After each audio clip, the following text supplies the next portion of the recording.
Hello, and welcome to another wonderful episode of Submitted for Your Approval, the weekly card review show for Collective, the community-created card game, where you make the cards, and I make you uncomfortable by not doing finger guns this time. I'm joined today by my faithful co-host, Grief, who appears to have, just washed his hair or something. I don't know, your hair looks particularly magnificent today, whatever it is. It's just natural. It's just natural, just that amazing natural hairstyle you have. It just looks particularly nice. I'm just paying you a compliment. And I'm also joined by my co-host with the turned off fan versus me with the turned on fan. Empty folder. Yep. Hello, everyone. You should go turn on your fan so we can be fan buddies. No, mine's even louder than yours. By the way, this is an OnlyFans episode. And you've won the day. Okay, starting off with the Caretaker. So these cards are called accepted submissions, which means they're in the game. Caretaker Sin Forme is a 3-drop neutral 1/4 shapeshifter scientist from Tutela with shapeshift and scout 2 units with the shapeshifted tribes and combine them into a mutant. This particular copy of the mutant is a 1/1 shapeshifter from Tutela that has a combined attack, HP, base cost, tribes, and abilities of the scouted units used to create this. So it's not Bonk's, or I guess VM's fault. It's not VM's fault that I don't like this. I just wish we'd used a different. I don't like seeing things offloaded to the token like this, especially when this is now the let me see if I can do the math on this in my head. 14th version of the mutant token, and the only one to have something different in its text box, which kind of annoys me. I mean, the Karachar flying kind of annoyed me because it had Tune on the tribe line, but that was understandable because Karachar. Isn't it a 15th version of a mutant? So there's the OG green and black. Carthian has its own mutant, and then there are the 11 on Fusion Project. Only 11? I thought there were 13. No. Whatever. I could be wrong. I don't know. It doesn't matter. Anyways, it just... So all of my qualms with this are aesthetics, so I'm going to set those aside and talk about the actual card now, right? Because I don't like the fact where... Yeah. This is really neat, and this is the kind of thing I'd be like, oh, this would be really cool in Black Rift. It's kind of sad that this has a one attack, but you don't want to run this in Dunewalkers, because if you scout 2 Dunewalkers, you're inevitably going to get something with 2 attack. It's a neat card, neat flavor. It's the kind of thing I like to run, and it works well in sort of your what do you call it? Your improv to win Black Rifty style thing. And so, Tutela did that before Black Rift did, so really cool stuff. Tribes wise, I think Elemental is probably good if you want to go the more improv-y route. What do you think about this, Grief? It's basically a casual card. You just put it into some single player deck or whatever, or if you're going to play multiplayer and with the intention of not really giving a shit, then you're just running this. Is it cute? Probably. Does it have its fan base? Probably. I don't really have anything against this kind of card. It's just not my kind of playstyle or kind of card type. It's just there. It exists, and it's pretty fun for those who like that kind of stuff. So fun stuff you can do with this is if you're running this in a Black Rift style deck, you can use this to get you some more monkeys. Because a lot of those are going to be Trillion, so this could be like an agitator. You could also probably use this in something like horrors. In fish, this would be really interesting because, especially with all the new fish that just came out. Empty, what do you think of this? Yeah, I mostly agree with Grief. I think there could be some situation in the future where there's like some very specific tribes that are really broken when combined together. And then those units, maybe there's not that many of those tribes, so you can get it pretty reliably. It's like with shapeshift specifically, like you can really pick any two tribes and get them reliably, which is pretty interesting. But yeah, other than that, it's just like a fine casual card. So once we get a couple more beasts into the game, I think we only need one more beast, right? So we run Snumf, Gargasnumf, and then a bunch of cards that just make tokens. And then you can use this to get, so you have Snumf and then you have double Snumf. Or you play an actual deck. I mean, who wants to do that these days? I just want double Snumf, man, because he's the only beast out there, or one of the only ones. The Slime Sire Sundem is a 2-drop Spirit 1/3 Spectre Ooze Knight from Saga with Duelist, Fast, and Partner ready to partnered unit. Spikebird continuing to make me cry by coming up with a better keyword than mob and harmonize by basically making and making it so that mob is probably never going to get 7 cards in the game. No, just kidding. I love this thing. It's really, really cute. Plays into a lot of decks that people really, really like and opens up the future for potential knight support. There's something really magical about collective and tribe sharing and cards with 3 tribes. Because there's so much you can do where it's like, oh, I'm going to take 2 established tribes, right? Because we're allowed to do that. Those cards tend to get in. I'm going to take 2 established tribes and give you a way to do that. But I'm going to tack a 3rd one on there and just see if anyone does anything to it. It's these kind of designs that are like dares to do something interesting. And quite a few of them have panned out in Collective's history. Grief, what do you think of this? I like it. It just fits so way too well. It fits the realm perfectly. It's opening up very cute interactions for oozes and knights in particular. Spectres a little less so, considering that they hardly care about cards that interplay besides maybe killing stuff or attacking immediately, but most of them are, well, most of the bigger ones usually tend to have an active ability or stuff like that, or what quote-unquote bigger ones. The 4-cost range, I think Empty knows exactly what I mean when it comes to Spectres. But yeah, I think for Spectres it is less so relevant, more for oozes and knights, where they could probably get some more mileage out of it for the readying the partnered unit.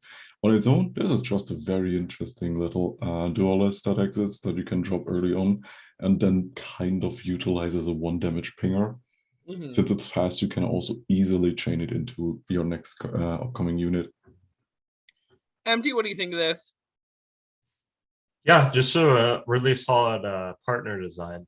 Honestly, I think even in Spectres, like, this may see play. Like, the meta is just so fast and aggressive right now. Like, getting your units into play ready, like, that's actually good enough just to like block or duel something immediately that you might play this anyway. And 1/3 duelist is just like a great stat line at pinging away all the 1-drops that are flooding the board. Yeah, cool stuff. I really like it flavor-wise and stuff. Our 3rd pick for the accepted submissions is the Giant Squid, which is a 3-drop mine 4/3 deep fish with summon mill 4. And if you have 20 or less cards in your deck, this has +3/+3. We are not going to talk extensively about the tribe line on this card and the relevant discussions. If you want to know what those discussions might look like, everyone's already had them. They've been done to death. They're on the Discord. More importantly, they're now no longer relevant because there are updates. Yeah, it's going to update. of like 12 votes on the subreddit, and they're all changing them to horrors. At my suggestion, actually, I'm taking credit for that. So yeah. This mechanic, I'm not familiar with it, but there was a similar mechanic in Runeterra. Yep. It's called Deep. It's called Deep. We're not having that discussion, Grief. I just said that. So I really, here's what I really like. What really shines about this.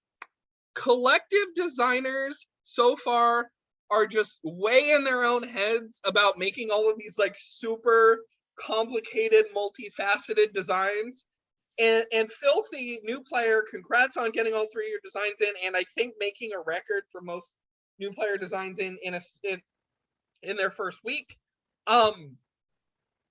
These really sparkle for their simplicity. Grief, I know you were a critic of that when we were talking about these things before, or you said, "Oh, it's just 3 cards with the same template or whatever." That's a different criticism, though. Okay, well, we'll get over it. I want Empty to speak first. We'll talk about it in a second. Yeah. Okay. So I'm really happy that we finally have a deck size matters theme in mind where it actually makes sense. Finally, we can move away from deck dragons in string. Like, as for the card itself, like, yeah, this does take a lot from Runeterra, but like, honestly, like, the Runeterra mechanic wasn't that complicated either, so it's fine to have this as a baseline and just build off it.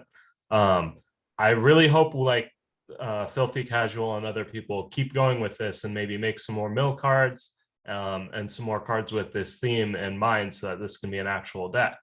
Because currently, like, the one that's actually the one card Filthy Post that actually supports like milling your deck out the most is the one that didn't get in. So I'm hoping there'll be more ways to actually get down to that 20 cards so that these cards can pop off. As right now, there really isn't a good way to do it. Yeah, I know. Yeah. Grief, what do you think of this? Okay, I misrepresented you. Let's talk.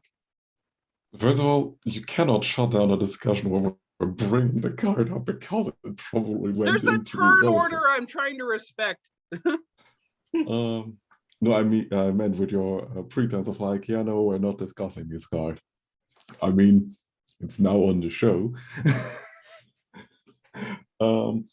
When I said I'm not really disappointed in the design and whatever, and so on and so forth.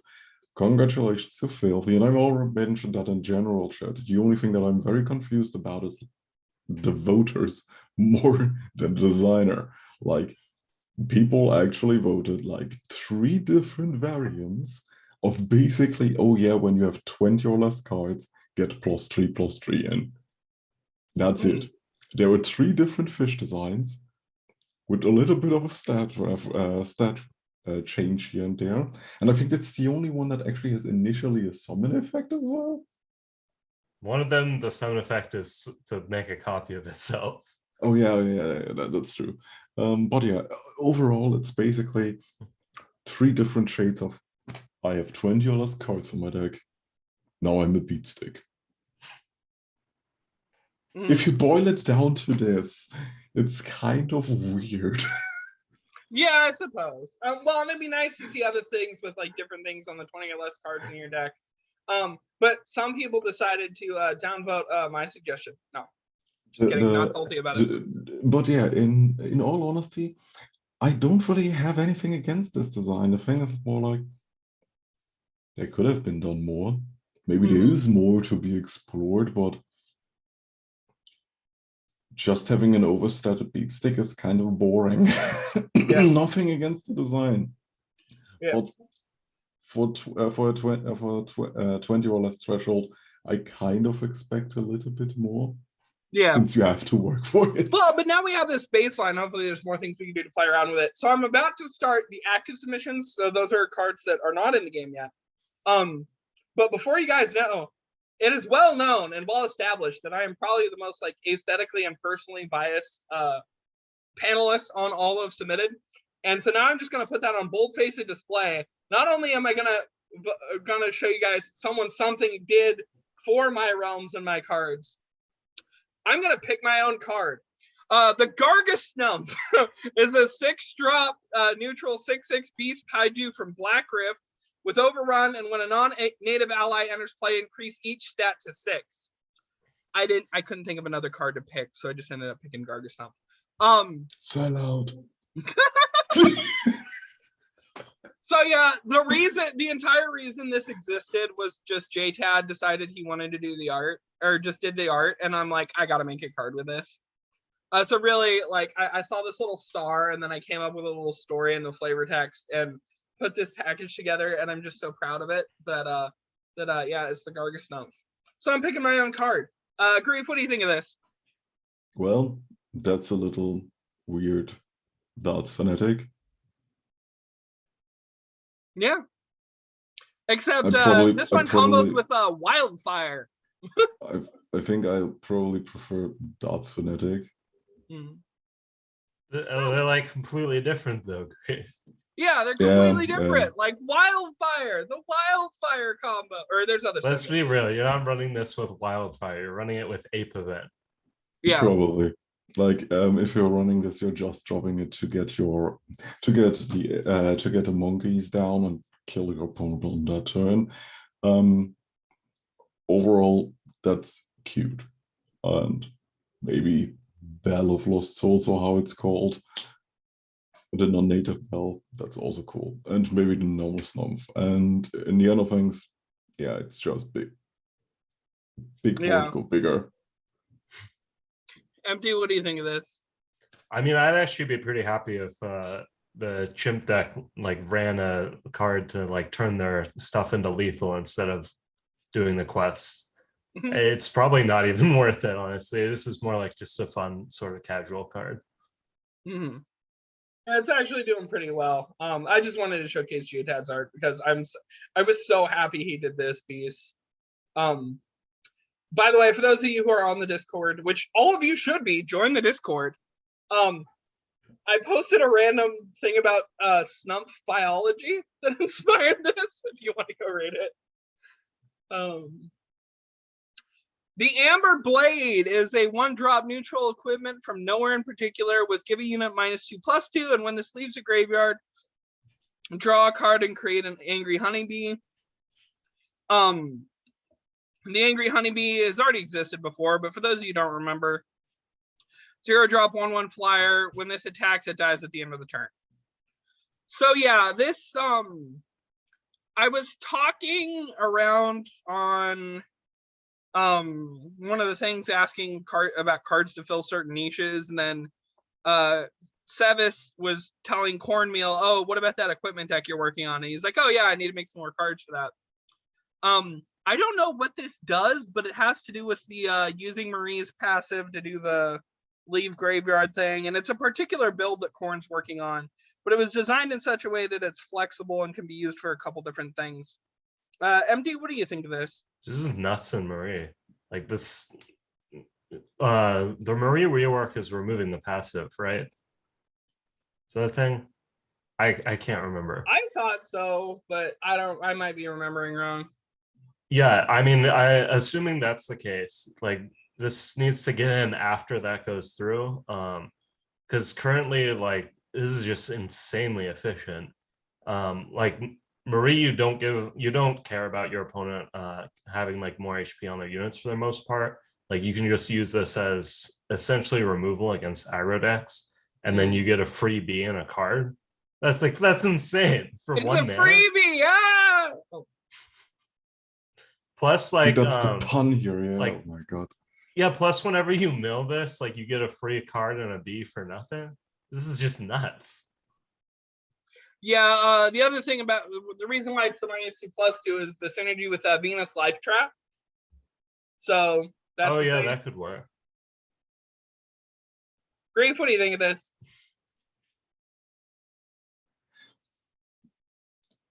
I'm looking at the car crash in slow motion. Well, it says 0. It ain't getting in, man. I think that's why.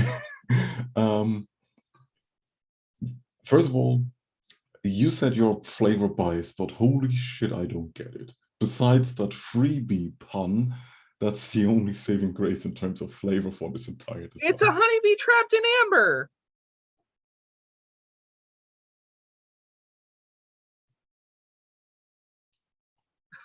I got it. But I don't get it. I meant like how the mechanics are. I don't know what the deck looks like. I kind of know what the deck looks like. Grief or Corn said a couple things offhand, but yeah, but this is more like the design of that people basically point out to when Corn comes on voice channel. Like, dude, stop designing cards that basically are trying to do 1 card, 9 option designs. This is basically it. Yeah. Take one direction and maybe diverge into one, or if you're really elegant about it, a third path. don't try to cram everything at once into a one-card engine. Yeah. I don't know. It's kind of nifty, but yeah, I can see why people are concerned about it. Do you think a cost bump would fix it? No. Well, obviously No. you can still mill it. Yeah, like The you can mill cost it, you doesn't can matter. discard it. The cost of it could cost like 10 mana and it wouldn't matter. You just wouldn't play it. I see. Okay. So back to that bias thing. The Grallaxian Tourist is a 3-drop neutral 2/4 shapeshifter from Carthian, designed by Spikebird, with partner twice per turn, gain 1 XP, and entrance gaining units tribes. So this was for the cross art DC, and this is actually supposed to be VM Nunes copying my style. You might not have realized that because it's way better than anything I can possibly hope to do. But it does have some influences. We're going to count it. It uses the cold press water paper background, and a bunch of water paper brush pens. And VM Nunes did an amazing job, so I absolutely had to highlight this piece. It also has the, instead of having shapeshift, it has the gaining units tribes ability belonging to the Grallax, because the Grallax are old school and that's how they roll. Grief, what do you think of this? Wait a second. Can you just...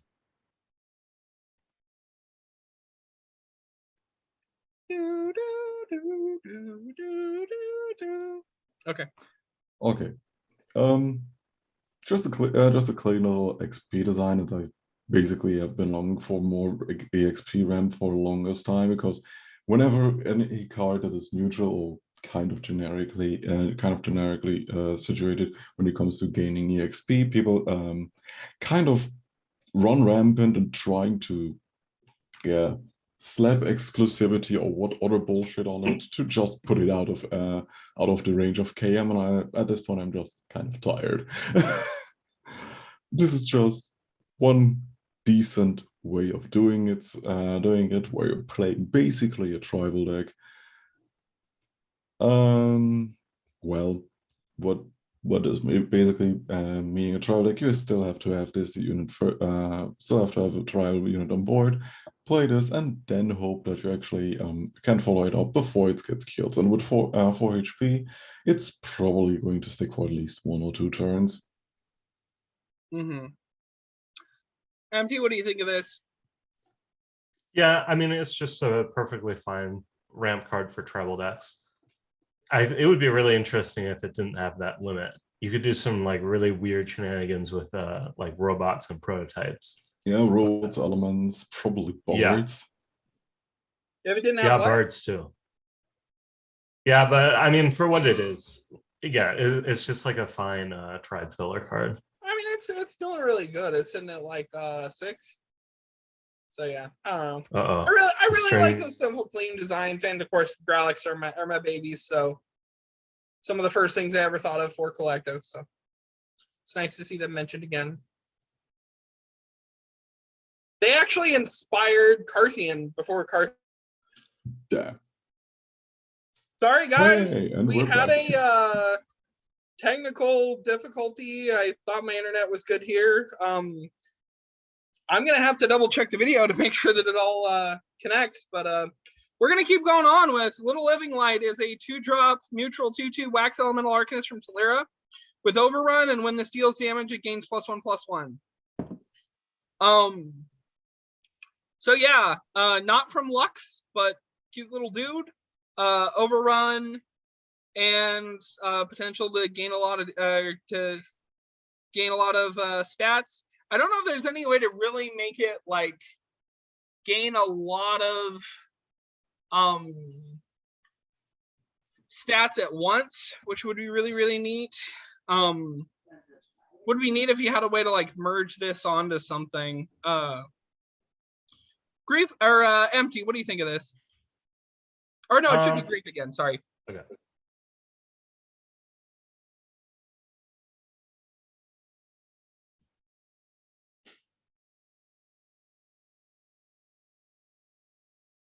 Empty's turn or mine? It is Grief. It is your turn.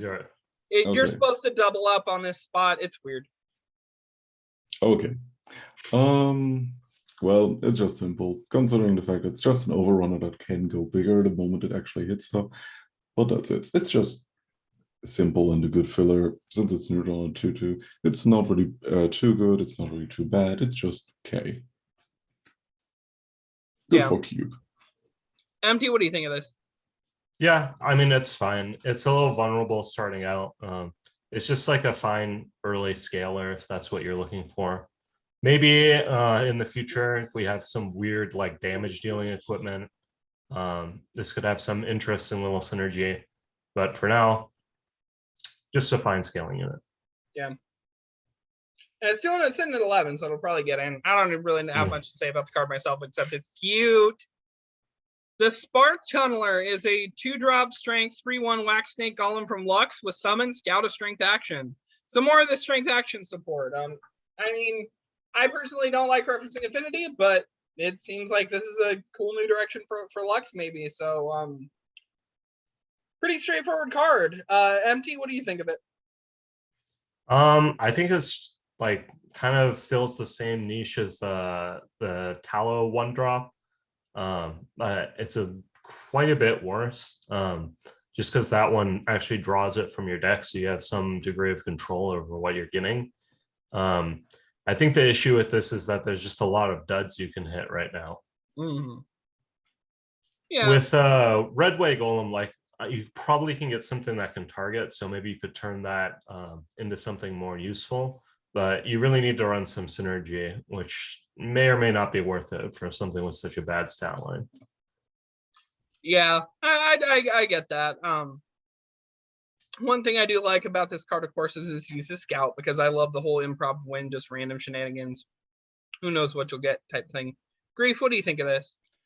Oh, well, it probably fits into the same niche as being kind of a toolboxy unit. Okay, you can probably use it for to find certain forms of removal or buffs or whatever. And since it's a wax unit, you're probably playing it alongside other wax support card. That means they usually benefit from target matter stuff.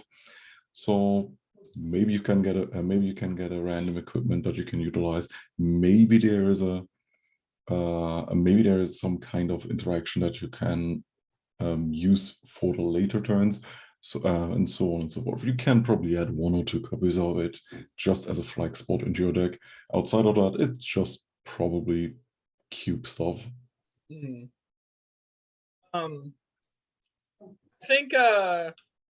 I think Grief was just trying to get his picks over with as soon as humanly possible, because we're about to see like another common with like fewer than 6 words on it.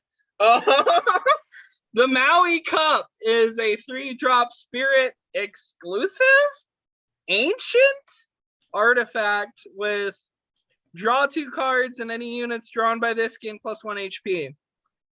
I don't have much to say about this card, and none of it is nice. And someone told me that if I don't have anything nice to say, I shouldn't say anything at all. Grief, what do you think about this card? That's why I'm here on this show. So I can say the nice, not nice things you don't want to say. What the fuck? Like, what the fuck? Not to insult anyone here, but what the fuck? Why do we have a 3-cost exclusive Spirit Affinity draw card that basically just adds a little thing that doesn't demand any exclusivity? I'm not touching the tribes because I don't give a shit about the tribes when they're added, or if this could read Marshmallow or Maui statue artifact, and I don't give a shit about, because people should add tribes and whatever that they want to like. So whatever. Maui Cup, on the other hand, is trying way too hard to be funny about it. And I don't know why. This doesn't demand any kind of exclusivity. I don't really understand why it's trying to write a joke, because at the end of the day, this is just box standard draw 2 for 3 with little upside. That's it. And I mean, there was even opportunities, I think, to do some interesting stuff with it. Make it draw units. Omit the flavor text. All sorts of cool options you could have done with. Yeah. No. I know this is very much nitpicky bullshit that I'm pulling here, but yeah, just, I mean, the whole submission just struck me as a little bizarre, and I mean, I didn't get. Kubus, this is like the 10th-ish weird as jokey card design that you've pulled.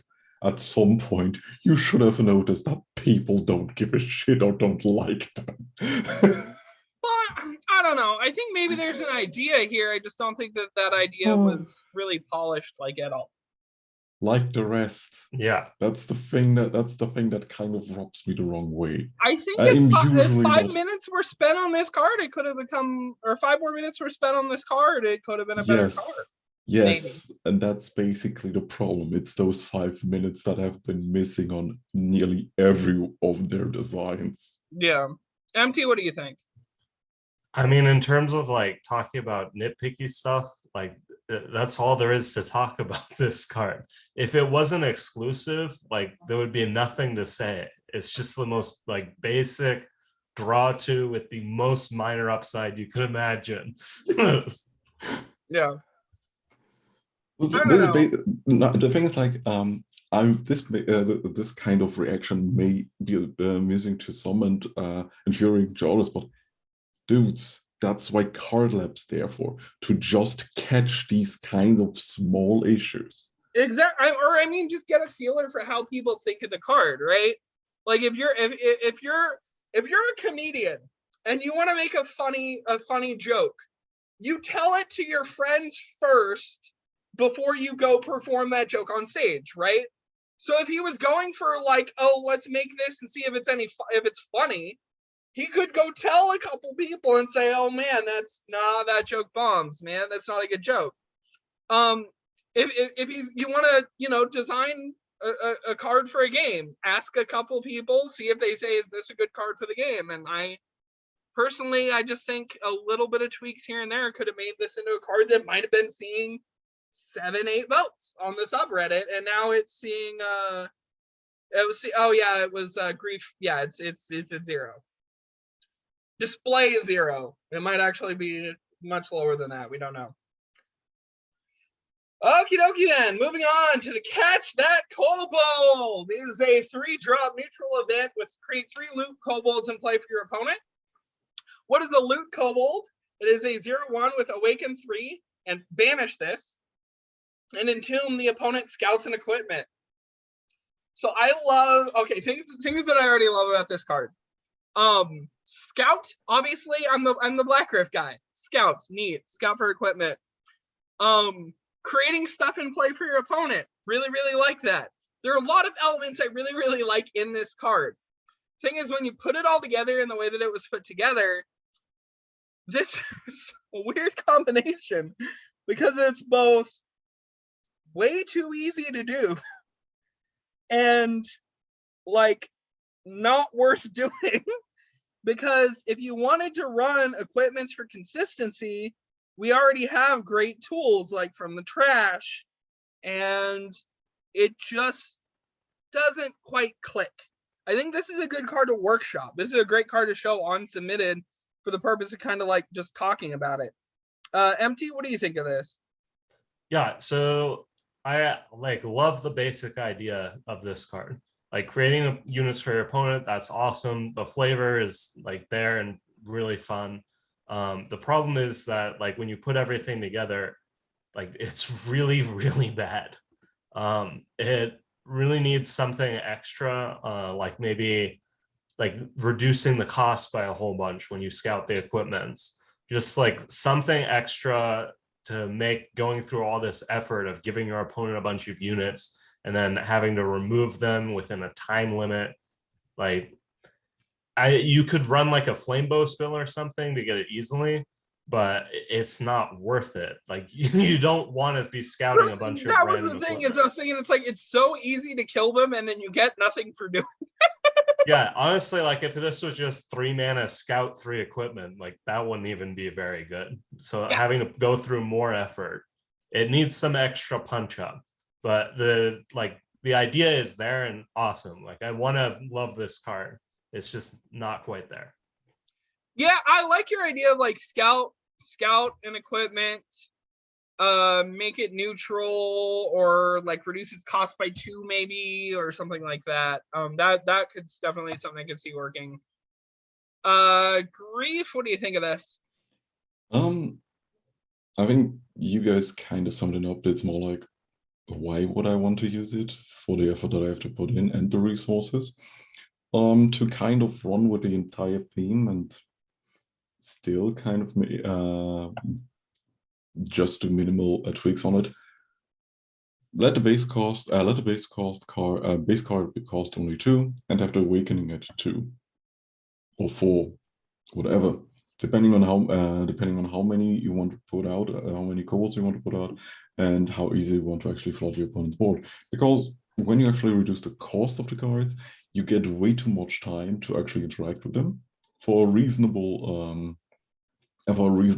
cost to trade that off, because you're just playing a 2 mana do nothing kind of deal, but at 3 mana it's not worth it. At 2 mana you kind of get more flexibility to actually enable it, but still, if you are way too cost efficient, why not put it into every equipment meta stack? Because at that point you don't care what you're getting, because you're always getting something out of it, and maybe even interacting with kill stuff. So having duelists on board and stuff like that is very beneficial when you're actually playing that card for a reasonable cost. At that point, you just have to look at the timer and, in terms of, is 3 still enough? Probably. Is 2 too short? Or should it be shorter so you can actually go with an Awakening 2? Or do you actually need a reasonable amount of time to deal with it, to pay off the amount of resources and work that has to go into looting those kobolds? On the other hand, you can make it on an Awakening 1 and give them 1 attack and make them actually attack you into the face. So you have to deal with them on this turn. Not just that they're attacking you and hit you for at least 3 damage, which is probably awkward to use against Ash, and that's pretty funny, or Bullock. On the other hand, if you're not killing them, they punched you for a fireball that you've played yourself and couldn't even kill a single one of these pesky little fuckers. So yeah, that would be a hilarious way to bring that card. So my personal workshop version of this, 2 neutralize Black Rift. I know that's probably a Saga deal. Or Saga. It could work in Saga. Not every scout card has to be Black Rift. But yeah, I like your idea of a 2 here and a 2 here, and then neutralize the equipment. And then I think it would be enough of an advantage to kind of justify the hoops you have to go through, because you're burning a card, maybe 2 cards, maybe just a duelist on this. And I would give, this is maybe controversial, I'd give the kobolds 2 attack. Madman. No. At that point, that card is just bad. Yeah. I think it would be fun. If they at least had 1 attack, I think it would be a lot funnier. So I think all the ideas are here, and I think we all said the card was cute, right, Grief? The card is cute. Say the card is cute. It's fun. Okay. The Adventuring Novice is a 2-drop strength 2/2 human warrior with duelist, and when this kills 2 enemies, this evolves into Questseeker. Evolves as transform a unit into the given unit, copying stat changes, non-evolve abilities, and damage. The Questseeker has duelist, is a 4/4 duelist with when this kills 2 enemies, this evolves into Fated Hero. Fated Hero is a 6/6 with duelist, and when this kills 2 enemies, you win the game. So I'm tempted to let Let's Not Do Scaling Duelist empty folder speak first, but it is in fact not his turn. So what do I think of this? Well, obviously I was paying attention to this design when it was being workshopped, because I'm the art credit on Evolve. I like the character, even though the art style, is whatever. It's like an MS Paint type thing. I like the little story. I don't like how this is a fairly straightforward, just scaling duelist. I think it's a little on the boring side for what is actually a kind of cool mechanic. Do I know what to do with it? Not really. Grief, what do you think of this? Filthy, I think we need to have a talk about being inspired by Legends of Runeterra card mechanics. Besides that, it's cute. I don't really like that the third version is a alternative win condition, because for the most part, this hits the board and gets killed instantly. Mm-hmm. Either by dueling a unit, because 2 HP duelists don't really stand a chance most of the time, and even get either silence, bounce, or Baku baranged off the board out of nowhere. And the scaling nature of it is like cute and all, but it does kind of take on the stat changes as well. So the damage it already took will remain, meaning it is at most getting to see a Questseeker and then dying before it can actually duel anything else. Yeah, I don't know what game this is taken from, but or this was inspired by. I think it needs to pick up more than, it doesn't gain any new interesting ability until it gets the win game ability, and it would be a great chance maybe in Questseeker to gain a bit of protection, maybe in maybe have Adventuring Novice like not have dual, or not, it needs Duelist or something. Okay, so this thing needs kind of Duelist, but the other hand is like I don't think it needs to evolve custom keyword. This can just turn into a stronger version of itself whenever it actually survives those duels. Give it be a 2/2, kill 2 stuff, get to Questseeker. I don't really know why Questseeker is the middle option, but whatever. Okay, be the 2/2, be the 3/3 duelist or 4/4 duelist, get to the next one, 6/6, and then come to the 8/8 version that maybe has the win condition, because at that point, okay, you need to kill 6 units, so put a singular version of a card to win the game. Put untargetable or regenerate or whatever stuff on it, and it's probably going to happen easier. Even though it takes like 6 turns to win. Yeah. It needs some form of protection on Questseeker or something. Yeah. Even Ward, because Ward's interesting with Evolve, right? Because if it gets popped as Questseeker, it doesn't carry over or something like that. This kind of unit kind of needs more evolving progression besides the okay, I'm a win con now, to justify to make it an actually better unit. So oh yeah, now it's a duelist with Ward or Regenerate. Now it's a duelist with Regenerate and maybe Life Bond or something else. And then it actually becomes the Fated Hero, and afterwards you can make it a win condition. What do you think of this?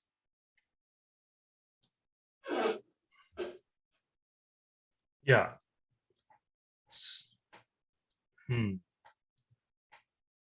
I think I agree with a lot of what you're saying. My main issue with this card is that it's sort of like it's inspired by a design from Runeterra. However, it's not really fully taken into account like how differently Collective works. Yeah.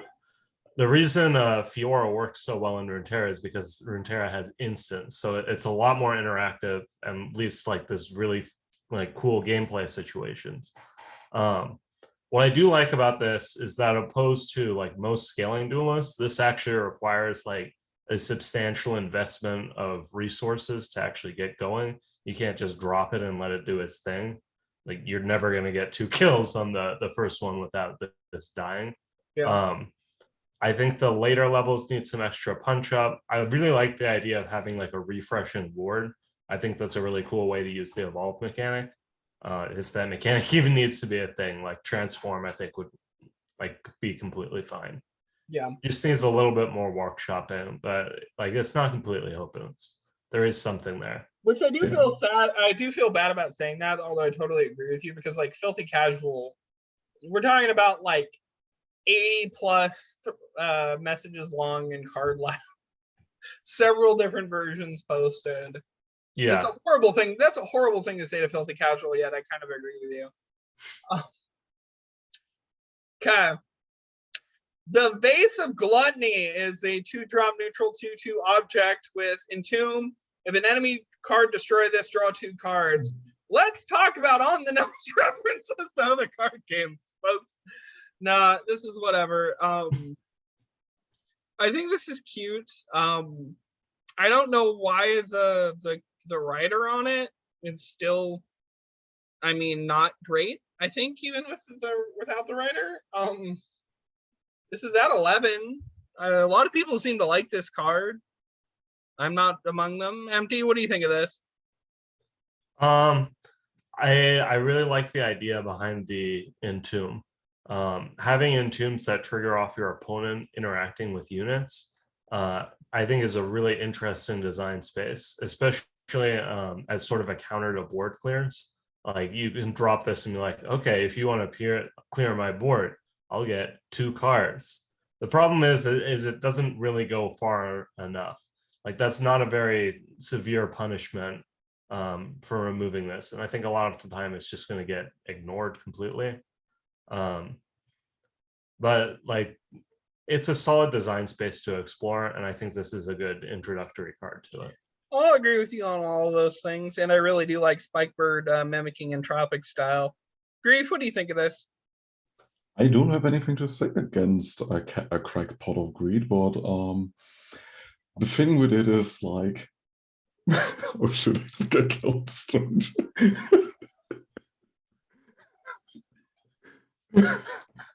Okay. Shit. Okay, go. Shit, that cracked me up. Okay, regarding Vase of Gluttony. As Empty said, this is a very cool deterrent of actually putting it on a board and saying, okay, you can't really interact with this kind of unit, or else I get an upside. This is a very cool intro level version of it, because you don't really have to rely on removal or board wipes or whatever. Just run it into your opponent's card. This is a very decent unblockable unit, while also being a very annoying blocker.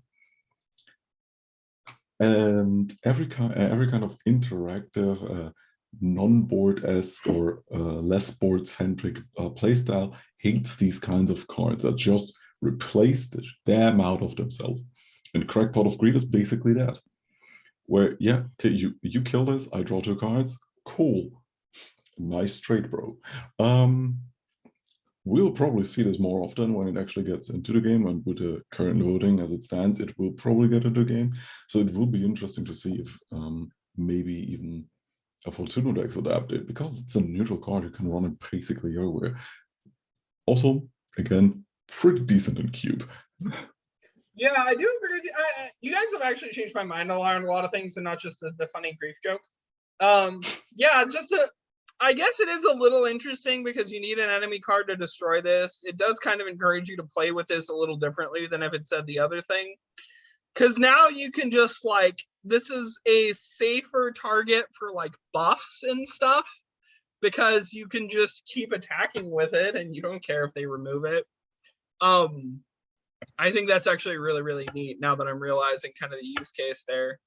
So yeah, and you guys changed my mind on this. I think this is actually kind of a neat design, and it's getting in the game. I mean, it's sitting at 11, like you said. Oh, I'm gonna halt the share. I hope our video didn't get deleted by the technical issues, so we'll check that out. Yeah. When we get back, we might have just wasted our past hour. We don't have time to check in the middle of things because we have a limited amount of time to do the show in. Thank you, Grief and Empty, for joining us. Always great to have you guys on. Yeah, always a pleasure being here. Welcome, it's always good to be here. Oh, you're wearing your culty robe again. I like it. Of course, with the extra bling. Okay, so you know how the end part goes, but I'm just gonna repeat it because I know that that's the whole reason you guys watch the show is for the part where it ends. Like, comment, and subscribe. Remind me why exactly we're doing this show. And keep on playing collective. Keep on voting on cards. Bye. See ya.